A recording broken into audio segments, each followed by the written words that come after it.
Once again, a very good morning to everyone. So, I think today's topic is once again very relatable to all of us. So, just think about the last time you were overwhelmed. Maybe yesterday, maybe last week, maybe even it was this morning.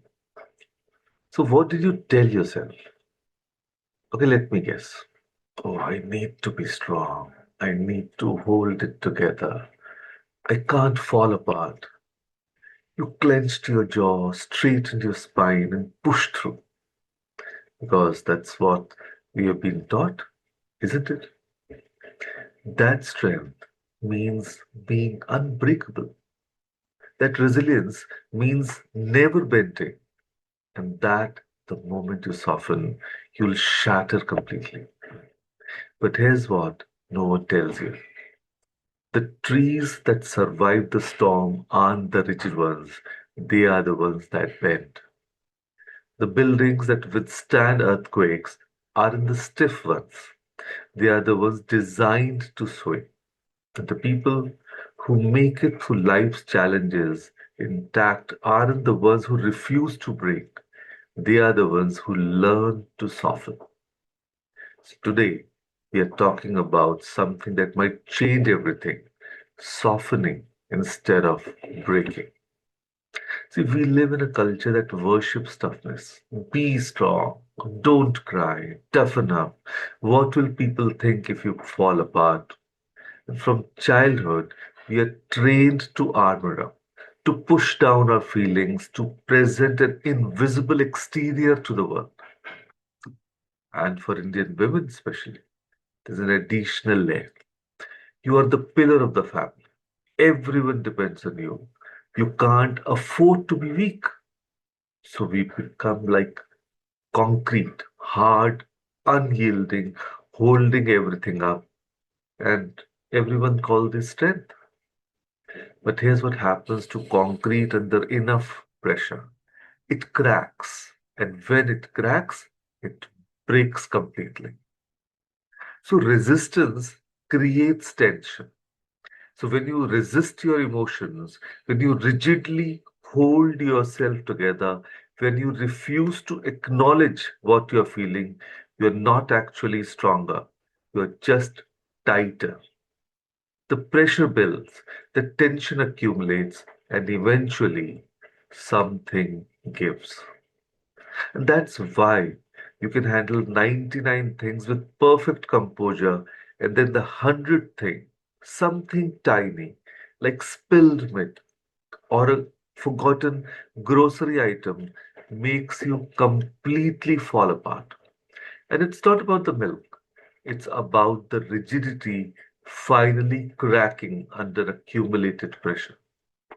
So, the metaphor I need you to remember: what softens survives, and what resists breaks. Let me repeat that again. What softens survives, and what resists breaks. And now, before you think I'm asking you to become a puddle of emotions or to give up on responsibility, let me be very clear. Softening is not weakness. Softening is not collapse. Softening is definitely not giving up.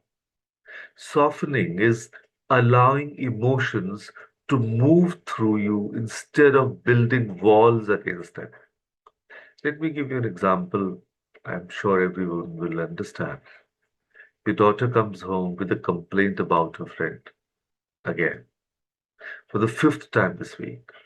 You're tired. You've had a long day. You want to scream. Can we have one day without this drama?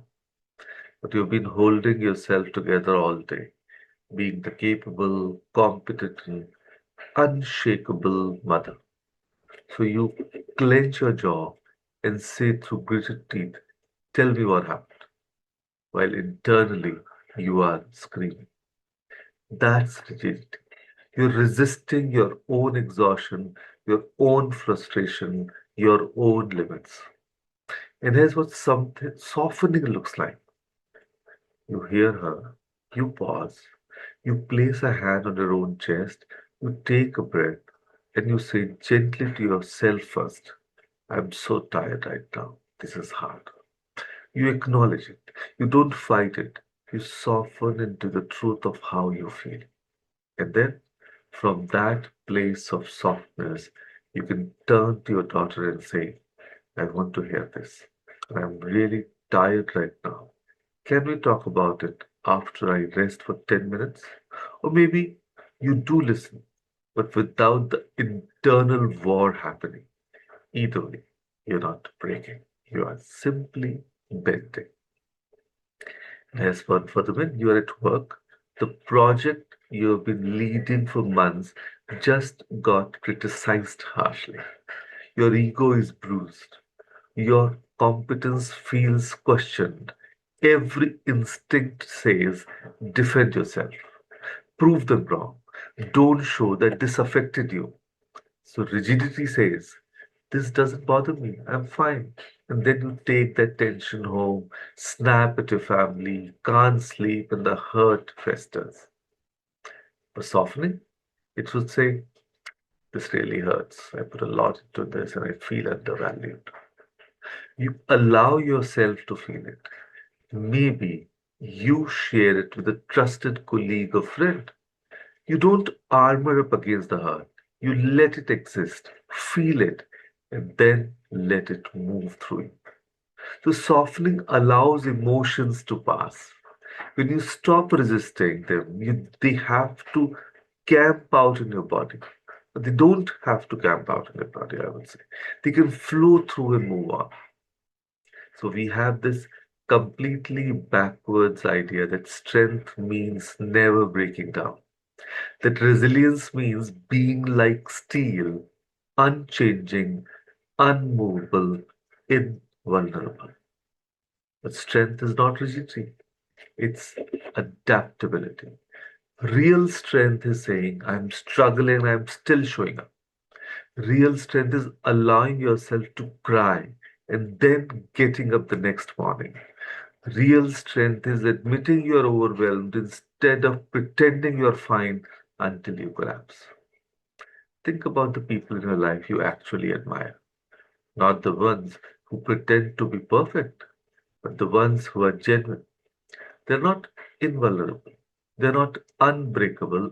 They are the ones who can be honest about their struggles, who can be gentle with themselves, who can soften into their humanity instead of performing invincibility. That's the kind of strength that actually lasts. So, compassion toward self builds resilience. So, when you can be kind to yourself in moments of difficulty, when you can soften instead of judging yourself harshly, you are actually building the capacity to handle more. Because you're not using all your energy fighting yourself. You can actually deal with what's in front of you. The ironic truth. The more you allow yourself to soften, the less you actually break. I know what you might be thinking. This sounds nice, but in my life, I can't afford to soften. My family depends on me. My workplace expects me to strong. People see it as weakness. I get it. We live in a culture where vulnerability is often misunderstood as incompetence, where admitting struggle is seen as failure, where "log kya kahenge" is a constant background soundtrack. But here's what I want you to consider: the people who are actually watching you, your children, your partners, your friends. What are you teaching them by never softening? Just think about it. That they suppress their feelings too? That strength means pretending? That being human is shameful? So when you soften in front of your daughter and say, Mama is feeling overwhelmed today, and that's okay. You're teaching her that feelings are normal.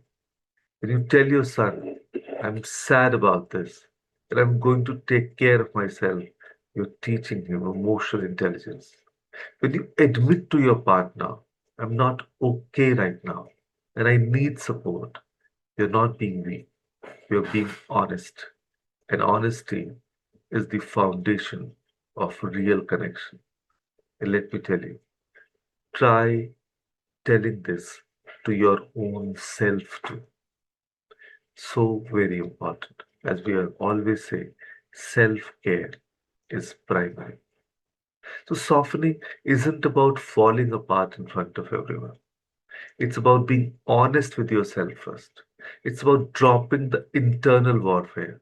It's about being as kind to yourself as you would be to someone you love. And that is why I always say, love yourself first. Yes, and that's not being selfish. So here's your practice, and it's tenderly simple. When stressed today, place a hand on your chest and say, it's okay to soften right now. Let me walk you through this because it's more powerful than it sounds. You're in a stressful moment. The familiar tension is building. Your shoulders are up by your ears. Your jaw is clenched. Your breathing is shallow. And you're heading towards either an explosion or a breakdown. Just stop. Place your hand on your chest, right over your heart. Feel the warmth of your own hand. Feel it. And say to yourself out loud or silently, it's okay to soften right now. Not I need to be strong, not I shouldn't feel this way. Just it's okay to soften right now. Let your shoulders drop. Let your jaw unclench. Take a deeper breath. You're not giving up. You're not falling apart. You're just softening, releasing the resistance, letting the tension go. And do this multiple times a day. Make it your mantra that it's okay to soften right now. So when your teenager is being difficult, place your hand on your chest, soften. When the workload feels crushing, place hand on chest and soften.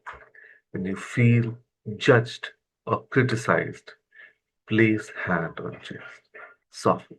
And when you are disappointed in your own self, once again, place hand on chest and soften. So this isn't about becoming soft and staying there forever. It's about learning that you can soften without breaking, that you can feel without falling apart, that you can be tender with yourself and still be capable. So there's a reason, bamboo can withstand typhoons while stronger looking trees snap in half. Bamboo bends, it sways, it moves with the wind instead of resisting it. And when the storm passes, it returns to standing, unchanged in its essence, but alive because of its flexibility. So you're not meant to be a concrete pillar. You're meant to be like bamboo, strong because you can bend, resilient because you can soften, enduring because you know how to sway with life storms instead of rigidly resisting them. And here's the beautiful truth: softening is not the beginning of breaking, it's the prevention of it. So every time you soften, you're releasing pressure before it builds to a breaking point. Every time you are gentle with yourself, you're building actual resilience. Every time you allow yourself to feel and bend and sway, you're choosing survival over fracture. So, starting today, practice the softening touch. When stress arises, and it will, life is like that, place your hand on your chest and give yourself permission to soften, not to give up, not to fall apart, but to release the rigidity that makes you vulnerable to breaking. And notice how different it feels to move through your day with softness instead of hardness. Notice how much more capacity you have when you're not using all your energy to hold yourself together. Because what softens survives, what resists breaks. You've carried so much for so long. You've been so strong in the rigid sense. Now it's time. to discover a different kind of strength, the kind that bends, that sways, that softens, and precisely because of that, never breaks.